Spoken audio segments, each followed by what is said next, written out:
নমস্কাৰ, এই মুহূৰ্তত জনাইছো অসমৰ প্ৰত্যেকগৰাকী জনসাধাৰণৰ বাবে কেইবাটাও গুৰুত্বপূৰ্ণ খবৰ। আজি হৈছে 1 আগষ্ট। আজি আমাৰ প্ৰথমটো গুৰুত্বপূৰ্ণ খবৰ। বহিৰাজ্যত কৰ্মৰত অসমীয়াৰ সৈতে শোকাবহ ঘটনা হলাই অসম চৰকাৰ ল'ব দায়িত্ব। মুখ্যমন্ত্ৰীয়ে কৰিছে এবাৰ বৃহৎ ঘোষণা।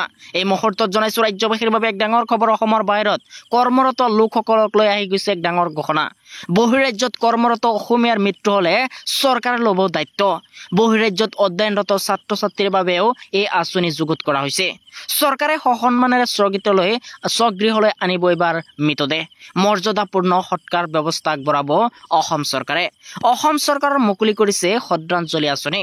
অসম আৰক্ষীৰ বিশেষ বিভাগে কচু কৰিব ইয়াৰ চোৱাচিতা। এনে অনাকাংক্ষিত বিপদত পৰিলে ডাইল কৰক 112 আৰু অসম আৰক্ষীৰ বিশেষ বিভাগে ল'ব বিহিত ব্যৱস্থা। এই কথা ঘোষণা কৰিছে মুখ্যমন্ত্ৰী ডক্টৰ হিমন্ত বিশ্ব শৰ্মাই। এই মুহূৰ্তত জনাইছো আমাৰ দ্বিতীয় নম্বৰ খবৰটোলৈ। আমাৰ দ্বিতীয় নম্বৰ খবৰটো আছে ডাঙৰ খবৰ। শীঘ্ৰেই মহানগৰীত হ'ব উচ্ছেদ। খিলঞ্জীয়া নহয়, সন্দেহজনক লোকৰ বিৰুদ্ধে হ'ব এবাৰ উচ্ছেদ। মুখ্যমন্ত্ৰীৰ ঘোষণা। এই মুহূৰ্তত জনাইছো ৰাজ্যবাসীৰ বাবে এক ডাঙৰ খবৰ। শীঘ্ৰেই মহানগৰীত হ'ব এবাৰ উচ্ছেদ। খিলঞ্জীয়া নহয়, সন্দেহজনক লোকৰ বিৰুদ্ধে হ'ব উচ্ছেদ। বিভিন্ন স্থানৰ পৰা অহা মানুহক লৈ কৰা হ'ব এবাৰ জৰীপ। মহানগৰীত এনেকুৱা মানুহ কিমান সোমাইছে তাৰ পৰ্যবেক্ষণ কৰা হ'ব। 10 লাখৰ পৰিৱৰ্তে গুৱাহাটীত মানুহ আছে 20 লাখ। গুৱাহাটীয়ে যেতিয়া বুজা ল'ব নোৱাৰা হৈছে। কেবিনেট বৈঠকৰ অন্তত মুখ্যমন্ত্ৰীয়ে কৰিছে এইবাৰ বৃহৎ ঘোষণা। শীঘ্ৰেই মহানগৰীত হ'ব উচ্ছেদ অভিযান। এই মুহূৰ্তত জনাইছো আমাৰ তৃতীয় নম্বৰ খবৰটোলৈ। আমাৰ তৃতীয় নম্বৰ খবৰটো আছে ডাঙৰ খবৰ। নন্দিনী কেশৱক বচাবলৈ ইউএছটিএমৰ মালিক মহবুল হকৰ ভয়ংকৰ কাণ্ড। চামিউলৰ পৰিয়ালক দিছিল 5 লাখ টকাৰ অফাৰ। এই মুহূৰ্তত জনাইছো ৰাজ্যবাসীৰ বাবে এক ডাঙৰ খবৰ। নন্দিনী কেশৱক বচাবলৈ ইউএছটিএমৰ মালিক মহবুল হকৰ ভয়ংকৰ কাণ্ড। চামিউলৰ পৰিয়ালক গোচৰ উঠাই ল'বলৈ দিছিল 5 লাখ টকাৰ অফাৰ। নন্দিনীয়ে সঁচাৰ ওপৰত মাল সেই দিনাই গম পাইছিল। ইউএছটিএমৰ মালিকে 5 লাখ টকা দিয়াৰ আশ্বাস দিছিল চামিউলৰ পৰিয়ালক। মহবুল হকৰ পিয়ে চামিউলৰ মোমায়েকক লৈ গৈছিল মেঘালয়লৈ আৰু নন্দিনীৰ হৈ হাস্পতালত যোৱাৰো আশ্বাস দিছিল মহবুল হকে। নন্দিনী কেশৱক বচাবলৈ ইউএছটিএমৰ মালিক মহবুল হকৰ এবাৰ ভয়ংকৰ কাণ্ড।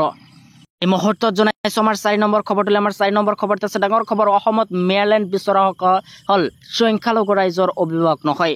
মেয়াৰলেণ্ড বিচৰা শক্তিক অসমৰ পৰা উৎখাত কৰা হ'ব আমচুৰ ঘোষণা। এই মুহূৰ্তত জনাইছো ৰাজ্যবাসীৰ বাবে এক ডাঙৰ খবৰ। অসমত মেয়াৰলেণ্ড বিচৰাসকলৰ সংখ্যালঘু ৰাইজৰ অভিভাৱক নহয়। মেয়াৰলেণ্ড বিচৰা শক্তিক অসমৰ পৰা উৎখাত কৰা হ'ব। কোনো সংখ্যালঘু মানুহে মেয়াৰলেণ্ড দাবী নকৰে। বিচ্ছিন্নতাবাদী শক্তিৰ লগত কেতিয়াও অসমৰ সংখ্যালঘু সমাজ নাছিল, নাই আৰু ভৱিষ্যতেও নাথাকে। আমি বৃহত্তৰ অসমীয়া জাতিৰ এটা অবিচ্ছিন্ন অংগ। আমি বৃহত্তৰ অসমীয়া জাতিক একেলগে আগুৱাই লৈ যোৱাটো বিচাৰো। আমি অসমীয়া হৈ আছো, অসমীয়া হৈ থাকিম বুলি মন্তব্য। লগতে মেয়াৰলেণ্ড বিচৰাসকলৰ বিৰুদ্ধে চৰকাৰে কঠোৰ ব্যৱস্থা গ্ৰহণ কৰিব লাগে। এই দাবী আমচুৰ সভাপতি ৰেজাউল কৰিম চৰকাৰৰ। এই মুহূৰ্তত জনাইছো আমাৰ 5 নম্বৰ খবৰটোলৈ। আমাৰ 5 নম্বৰ খবৰটো আছে ডাঙৰ খবৰ। আৰক্ষীয়ে সাধাৰণ জনতাক দুৰ্ব্যৱহাৰ কৰিছে নেকি? এতিয়াই ঘৰতে বহি দিয়ক অভিযোগ। এই মুহূৰ্তত জনাইছো ৰাজ্যবাহীৰ বাবে এক ডাঙৰ খবৰ। আৰক্ষীয়ে দুৰ্ব্যৱহাৰ কৰিছে নেকি আপোনাক? মুহূৰ্ততে চাকৰি যাব আৰক্ষীৰ। আৰক্ষীৰ ব্যৱহাৰক লৈ পুনৰ কঠোৰ হৈছে মুখ্যমন্ত্ৰী। কোনো সাধাৰণ জনতাক দুৰ্ব্যৱহাৰ কৰিলে লোৱা হ'ব কঠোৰ ব্যৱস্থা। আৰক্ষীয়ে কোনো সাধাৰণ জনতাক দুৰ্ব্যৱহাৰ কৰিব নোৱাৰিব। দোষী সাব্যস্ত হ'লে আৰক্ষী সাৰি নাযায়। জনসাধাৰণৰ সৈতে আৰক্ষীয়ে কৰিব লাগিব ভাল ব্যৱহাৰ।